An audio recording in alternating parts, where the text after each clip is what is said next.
Hello दोस्तों, जैसा कि आप सब लोगों को पता है कि इस समय हम लोग भारत भूगोल में भूगर्भिक संरचना के बारे में पढ़ रहे हैं, जिसकी आज चौथी क्लास है भूगर्भिक संरचना की।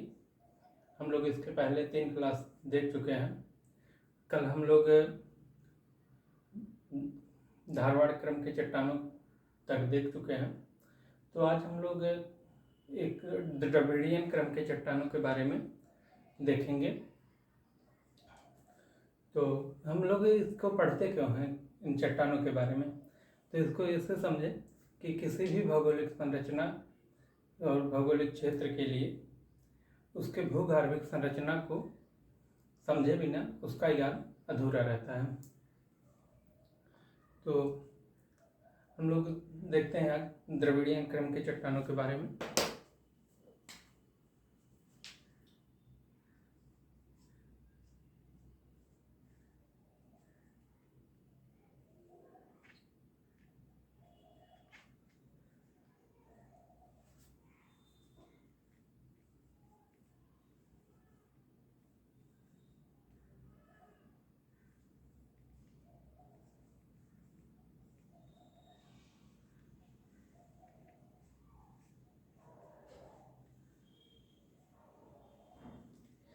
ये चट्टानें बहुत ज़्यादा भारत में विस्तृत नहीं हैं और कुछ हिमालयी क्षेत्रों में, हिमालय के सारे थोड़े थोड़े हिमालय में कुछ है और भारत के प्रायद्वीपीय भाग में बिल्कुल भी नहीं है, तथा भारत के द्वीपीय भागों में ये चट्टानें पाई जाती हैं। तो बहुत कम क्षेत्रों में ये चट्टानें पाई जाती हैं।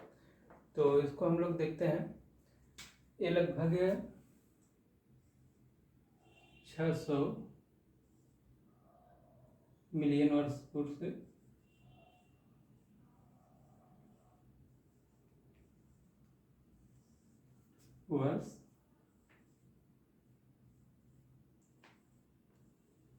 पूर्व से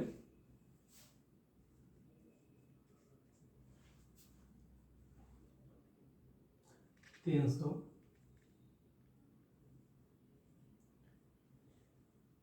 मिलियन वर्ष पूर्व तक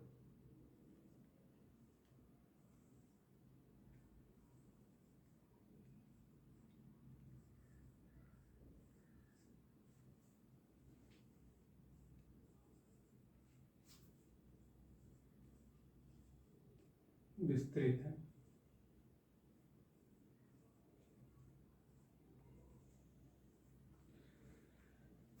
अच्छा, तो इस क्रम के चट्टानों को जब हम लोग कहते हैं तो इस एक समय का नाम होता है। जैसे द्रविड़ियन हो गया, आर्यन हो गया, पुराड़न हो गया, प्रीकैम्ब्रियन, एक उस कालखंड उस समय का नाम दिया जाता है।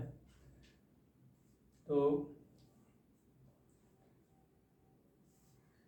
ये कहाँ कहाँ पाई जाती हैं, इसको देखते हैं। वही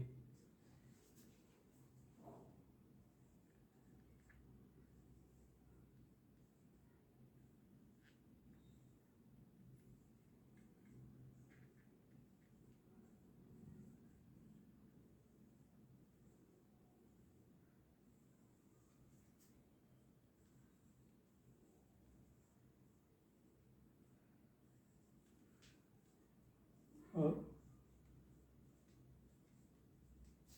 द्वीपीय क्षेत्रों में।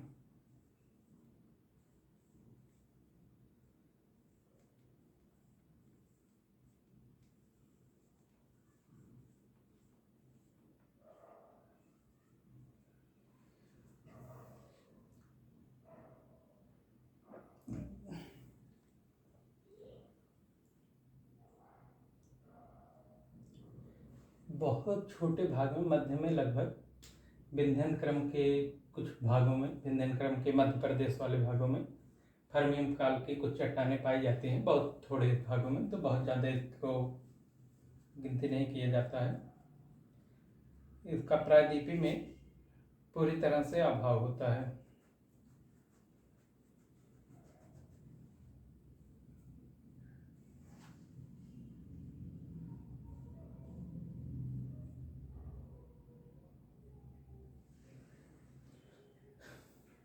इस क्रम के चट्टानों में ध्यान रखने वाली बात यह है कि इसमें जीवाश्में पाई जाती हैं। अब तक हम लोग जिन चट्टानों के बारे में पढ़े उन सब में अब तक जीवाश्म नहीं पाए जाते थे, लेकिन ये द्रविड़ीय कण की चट्टानों में जीवाश्म पाए जाते हैं।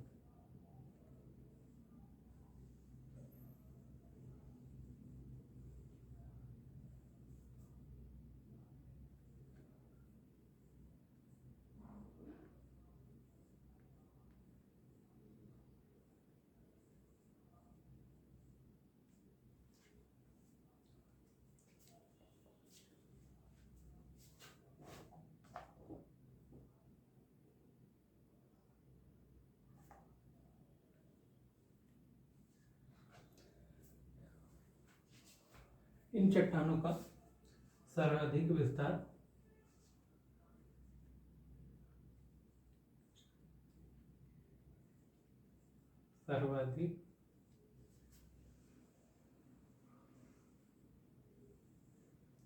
विकास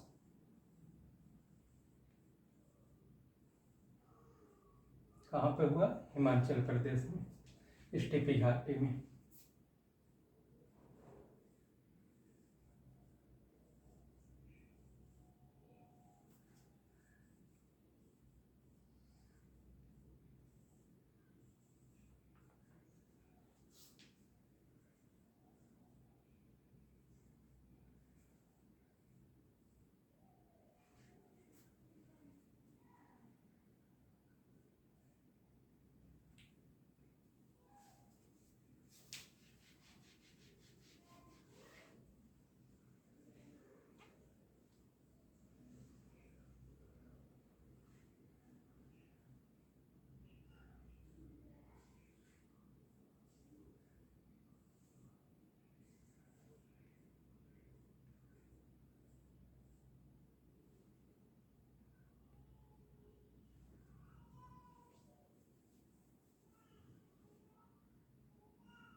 इसमें मुख्यतः क्वार्ट्ज, सिलेट्स और डोलोमाइट की चट्टानें पाई जाती हैं।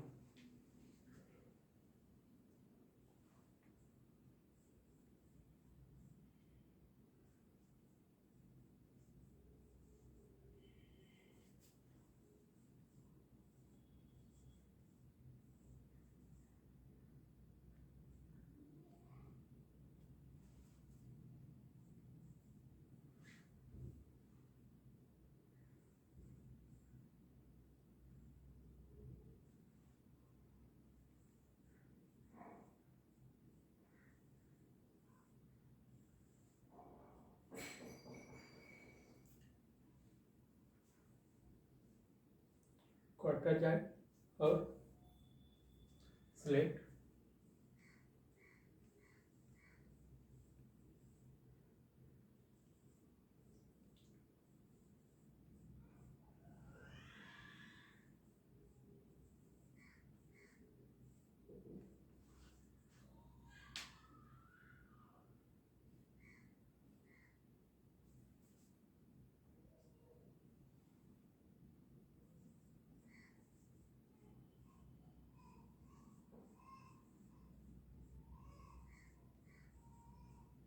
पाए जाते हैं, या कहें तो इन चट्टानों का निर्माण इन्हीं से सबसे हुआ है। क्वार्टरजाइट,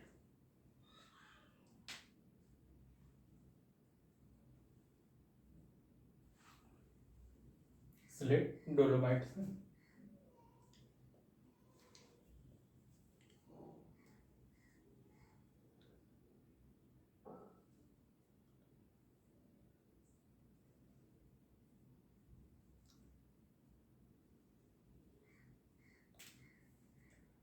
ये कुछ भागों में कोयलों को भी धारण करती है, इसमें कुछ कहीं कहीं पे कोयला भी पाया जाता है, क्योंकि कार्बोनिफेरस युग में कोयले का निर्माण शुरू हो गया था। कुछ क्षेत्रों में यहाँ पे पाया जाता है इन चट्टानों के। इसका प्रमुख कालावधि जो है इसके अंतर्गत, क्योंकि हम लोग तो भारतीय विभाजन के अनुसार पढ़ रहे हैं, तो इसके अंतर्गत का आता है कैम्ब्रियन, आर्डोविसियन, सिल्यूरियन, डेवोनियन और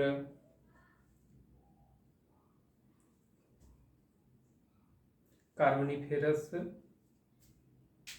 पर्मियम कालखंड आते हैं। इसके अंतर्गत कैम्ब्रियन, आर्डोविसियन, सिल्यूरियन, डेवोनियन, कार्बोनिफेरस और पर्मियम कालखंड आते हैं, जो कि हम लोग इसको देखेंगे इन सबको जब भौतिक भूगोल को पढ़ेंगे, उस समय इन कालखंडों पे विस्तृत चर्चा होगी।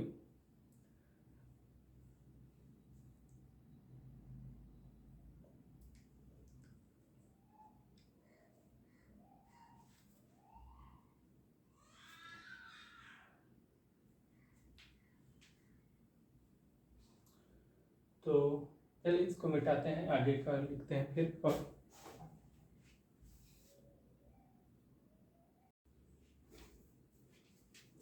ये शैलतंत्र मुख्यतः समुद्री अवसादी प्रवृत्ति के पाए जाते हैं। और जैसा कि अभी शुरू में बताया कि ये हिमालय क्षेत्र में विस्तृत हैं, हिमालय क्षेत्र में मिलते हैं और द्वीपीय क्षेत्रों में, समुद्री द्वीपीय क्षेत्रों में। तो जब हम लोग कहते हैं कि ये चट्टानें समुद्री प्रकृति की होती हैं, इसका मतलब कि हिमालय में जब मिल रहा है तो हिमालय का संबंध कहीं ना कहीं समुद्र से रहा है।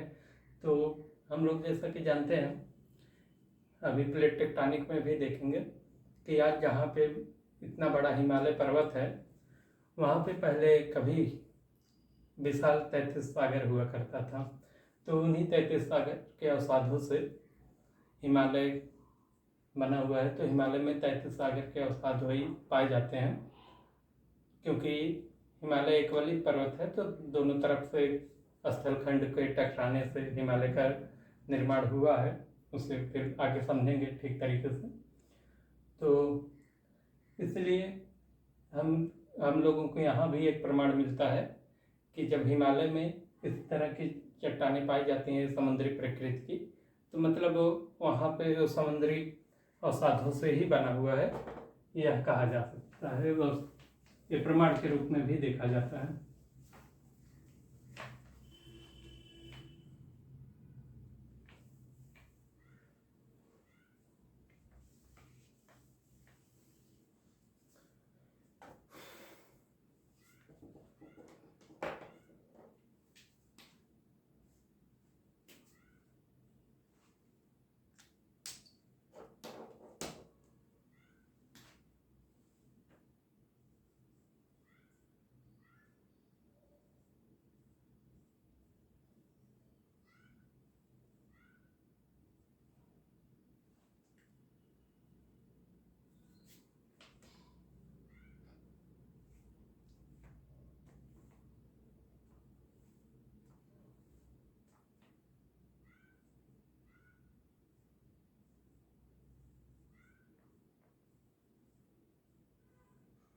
समुद्री अवसादी प्रकृति की होती हैं।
हिमालय में पाई जाती हैं।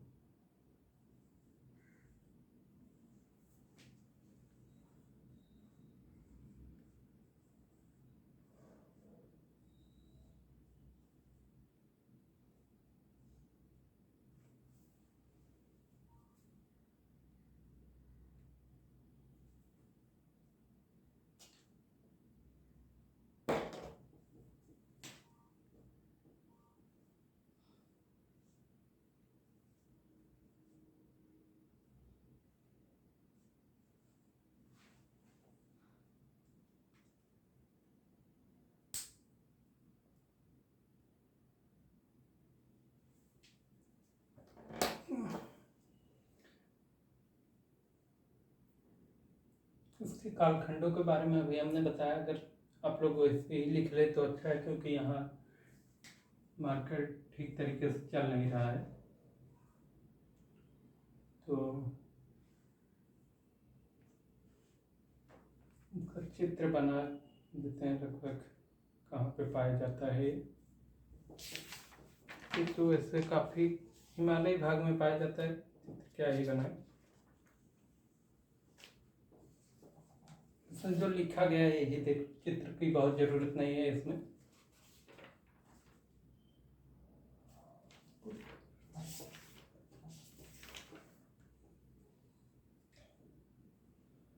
तो देखते हैं दूसरा हम लोग करते हैं गोंडवाना क्रम की चट्टानों के बारे में।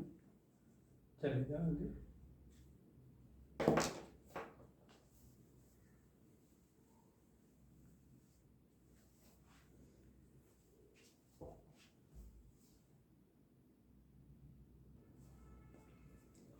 तो हम लोग अगला क्रम आर्यन क्रम समूह के चट्टानों में गोंडवाना क्रम के चट्टानों के बारे में देखते हैं।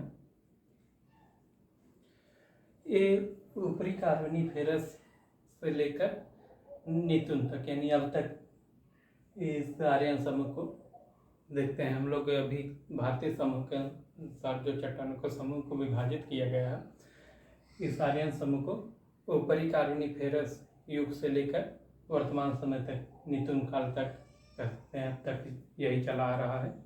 तो इसका अलग अलग कालखंडों को विभाजित करके हम लोग देखेंगे। तो इसमें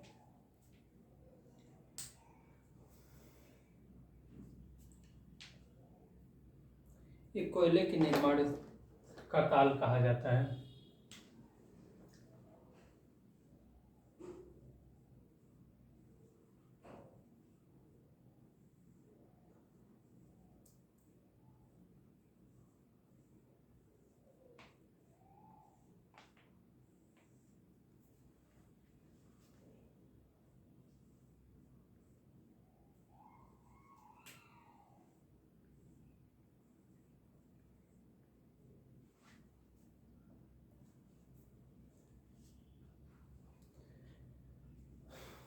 भारत का लगभग 98% कोयला इन्हीं चट्टानों से आता है। गोंडवाना क्रम की चट्टानों से ही भारत का लगभग 98% कोयले की आपूर्ति होती है।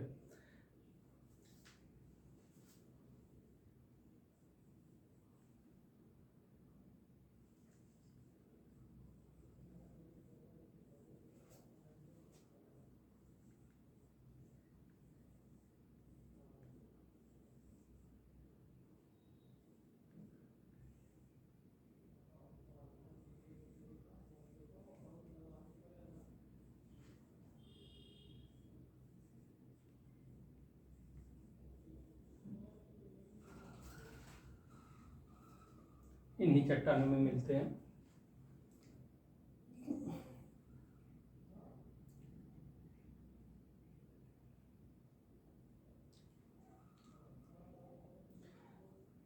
इसका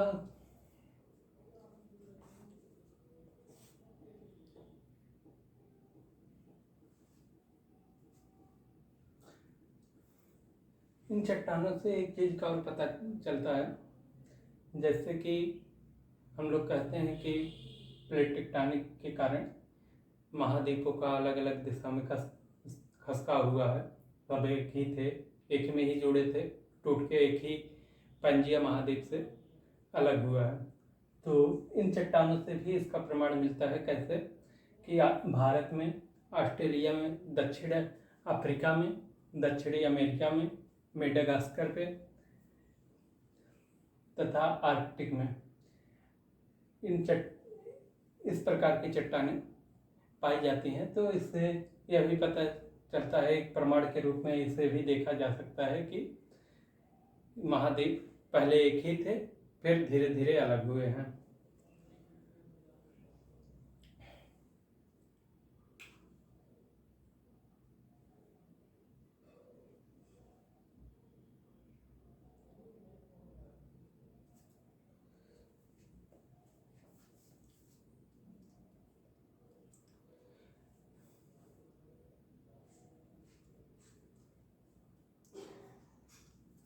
इस समय जो कोयले का निर्माण ये हुआ है, तो इस समय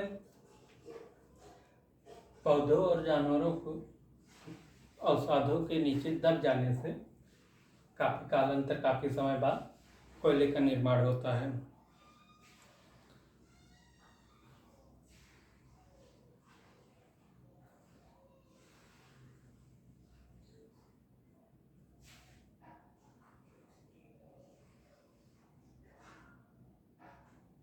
अगर इसके नामकरण के बारे में हम लोग देखें तो इसका नामकरण मध्य प्रदेश के प्राचीन गौंड जनजाति के आधार पर इस चट्टान का नामकरण हुआ है। इसका नामकरण गोंडवाना जो पड़ा है, गोंडवाना क्रम की चट्टानें या गोंडवाना, तो वही मध्य प्रदेश के जनजाति के आधार पर हुआ है।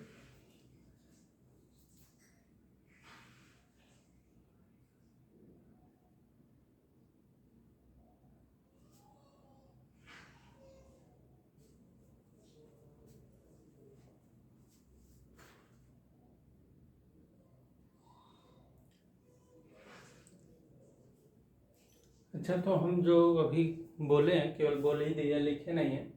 आप लोग अगर लिख लें तो अच्छा होगा, क्योंकि हम बोल दिए हैं, लिख लो।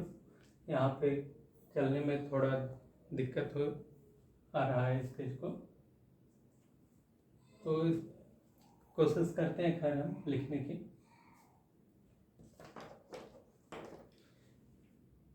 इसके अंतर्गत हम लोग कुछ श्रेणियों को भी पढ़ते हैं जो कि बहुत महत्वपूर्ण है। जैसे तालछेड़ श्रेणी को पढ़ते हैं,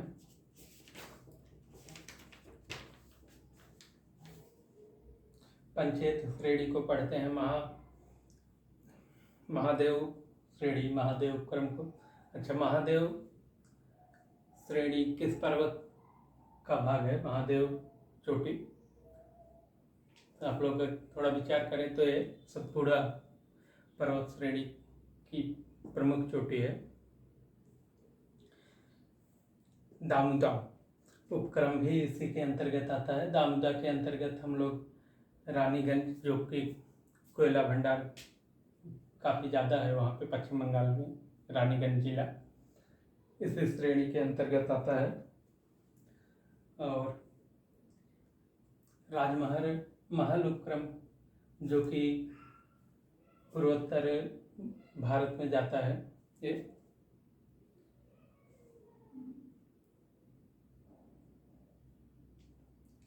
ऐसे जबलपुर उपक्रम, जबलपुर श्रेणी भी इसी के अंतर्गत आती है।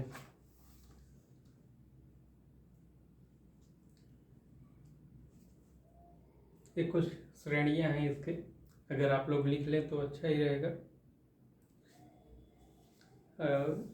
आगे हम लोग देखते हैं दक्कन ट्रैप के बारे में।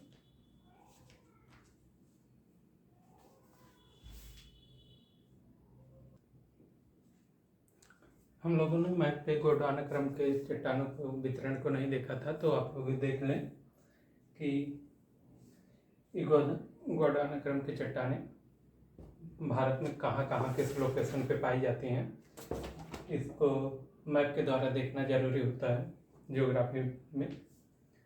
तो आप लोग देख सकते हैं कि जैसे झारखंड के क्षेत्र में पाया जाता है, और मध्य प्रदेश, छत्तीसगढ़ और उड़ीसा के क्षेत्रों में ये काफ़ी विस्तृत है। और यहाँ पे आप तेलंगाना और निचला छत्तीसगढ़ और थोड़ा बहुत आंध्र प्रदेश के क्षेत्रों में इसका विस्तार है। तो आप लोग इसके वितरण के बारे में इस तरीके से देख सकते हैं कि कहाँ कहाँ पे किन क्षेत्रों में पाया जाता है। इसे लोकेट करने में काफ़ी आसानी रहेगी। यहाँ पे लगभग बोले तो छोटा नागपुर वाला पठारी क्षेत्र, वहाँ पे भी काफ़ी पाया जाता है। तो चल ठीक है, फिर आगे दक्कन ट्रैप की तरफ बढ़ते हैं हम लोग। दक्कन ट्रैप का निर्माण आप लोगों को पता होगा चाहे या नहीं पता होगा कि इसका निर्माण क्रेटेशियस काल में हुआ था। दरारी उद्भेदन या ज्वालामुखी विस्फोट से हुआ है। और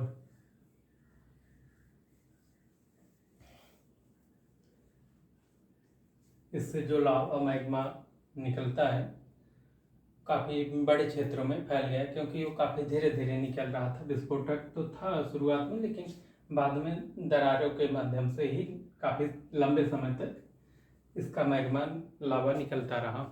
तो इसलिए काफ़ी भारत में काफ़ी विस्तृत क्षेत्रों में फैल गया है। और तो और कुछ विद्वानों का मानना है कि ये तो लगभग वर्तमान समय में जितना हम लोग देखते हैं कि डक्कन ट्रैप फैला हुआ है, वो तो काफ़ी आधा ही है, आधे से भी कम है। ये बताते हैं कि जो पश्चिमी भाग है यहाँ पे महाराष्ट्र वाले क्षेत्रों में, यहाँ पे इन क्षेत्रों में इस समुद्र अरब सागर में भी काफ़ी हद तक डक्कन ट्रैप का विस्तार हुआ था, जो कि उसका निमज्जन होने के कारण अब वो समुद्र में डूब गया। निमज्जन मतलब किसी भी भूभाग का नीचे की तरफ दब जाना। निमज्जन उमज्जन किसी भूभाग का ऊपर की तरफ उठ जाना उमज्जन कहलाता है। खासकर समुद्र किनारे वही यहाँ पे था, तो निमज्जन के कारण जो डक्कन ट्रैप था वो काफ़ी समुद्र में डूब गया है। तो इसलिए कम ही भाग हम लोग वही भारत में इसका देखते हैं। तो देख लेते हैं।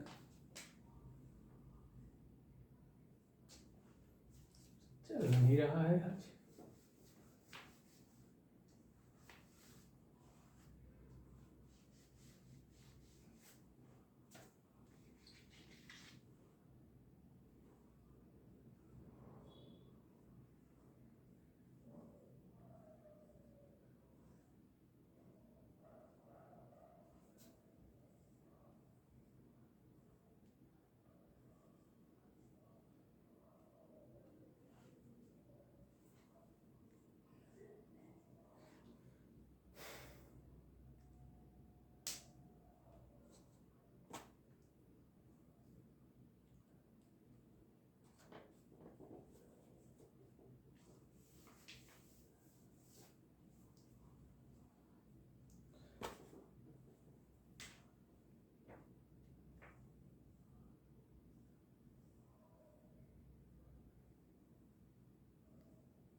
तो हम लोग डक्कन ट्रैप के विस्तार के बारे में देख लेते हैं, कहाँ कहाँ तक है, कहाँ पाया जाता है लोकेशन भारत में।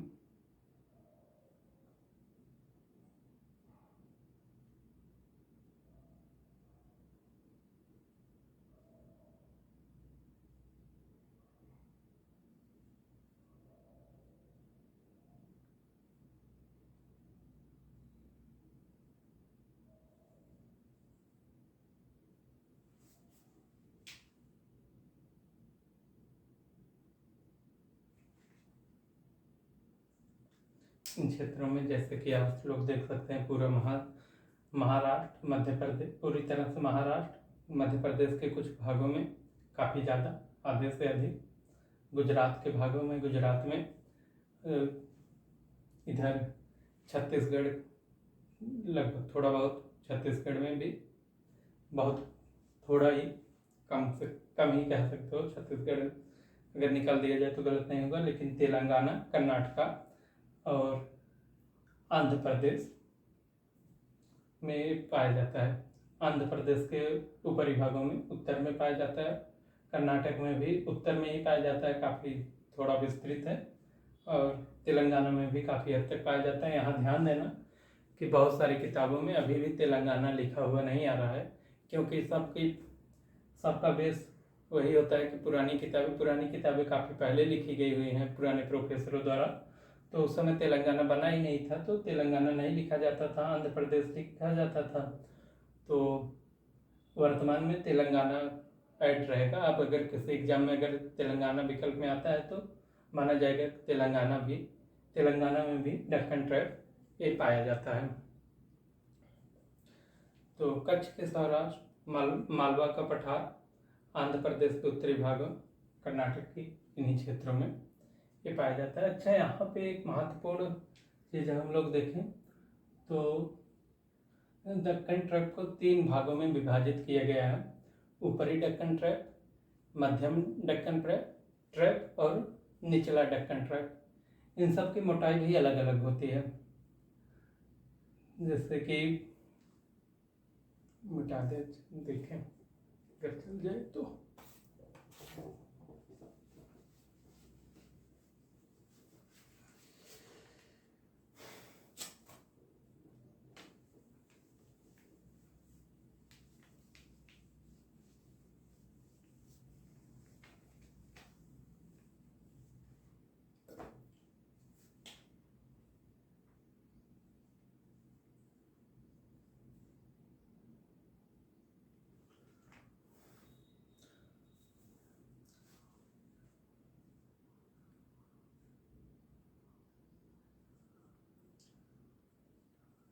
ऊपरी दक्कन ट्रैप, इसकी मोटाई लगभग 450 मीटर होती है और इसमें जीवाश्म पाए जाते हैं। अभी 1-2 वर्ष पहले PCS में यहाँ से क्वेश्चन आया था कि किस दक्कन ट्रैप में जीवाश्म नहीं पाए जाते हैं या पाए जाते हैं, इससे संबंधित कोई प्रश्न ऐसा ही था, लेकिन यहाँ से था। तो यहाँ पे केवल ऊपरी ट्रैप में ही जीवाश्म पाए जाते हैं और इसकी मोटाई लगभग 400 मीटर तक होती है। और मध्यम दक्कन ट्रैप पर हम लोग देखें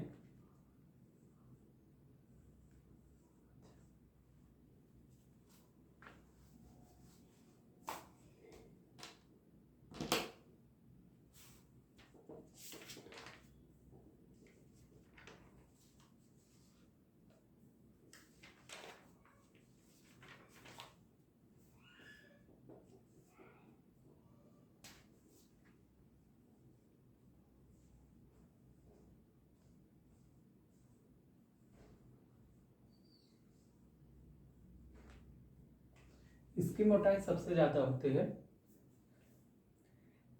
इसकी मोटाई लगभग 1200 मीटर तक पाई जाती है कहीं कहीं पर, और इसमें जीवाश्म नहीं पाए जाते हैं। और इसी तरह निचला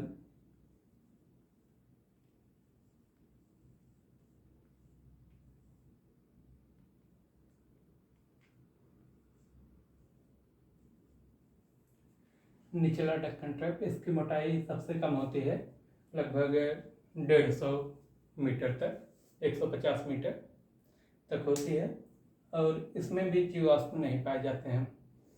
तो हम लोग देखते हैं केवल ऊपरी दक्कन ट्रैप में जीवाश्म पाए जाते हैं और इन दोनों में, मध्यम और निचले में, जीवाश्म नहीं पाए जाते हैं। ऐसा क्यों होता है? ऐसा इसलिए होता है क्योंकि हम लोग जानते हैं कि दरारी उद्भेदन से इन दक्कन ट्रैपों का निर्माण हुआ है। तो एक गर्म लावा और मैग्मा जो निकलते हैं तो उसमें बहुत सारे वनस्पति जल पे दब जाते हैं, जल जाते हैं, तो काफ़ी प्राचीन हो जाते हैं लोग। ये काफ़ी ज़्यादा प्राचीन है और ऊपरी वाला काफ़ी नया है, इसलिए ऊपरी दक्कन ट्रैप में हम लोगों को कुछ बचे हुए अवशेष उसके दिख जाते हैं और इन सब में अवशेष पूरी तरह से विलुप्त हो चुके हैं, ख़त्म हो चुके हैं। यूँ कहे तो दब जाने से, गर्म ज़्यादा था तो यहाँ पे बिल्कुल भी अवशेष नहीं मिलते हैं जीवाश्म के। चलिए आज यहीं तक, दक्कन ट्रैप तक ही करते हैं। आज कल हम लोग तृतीय क्रम के टर्सरी और चतुर्थ क्रम के क्वाटरनरी चट्टानों के बारे में देखेंगे। उसी के साथ कल हम लोगों को भारत के भूगर्भिक संरचना कंप्लीट हो जाएगा, एक ही लेसन भी। फिर उसके बाद हम लोग पर्वतों के बारे में देखेंगे।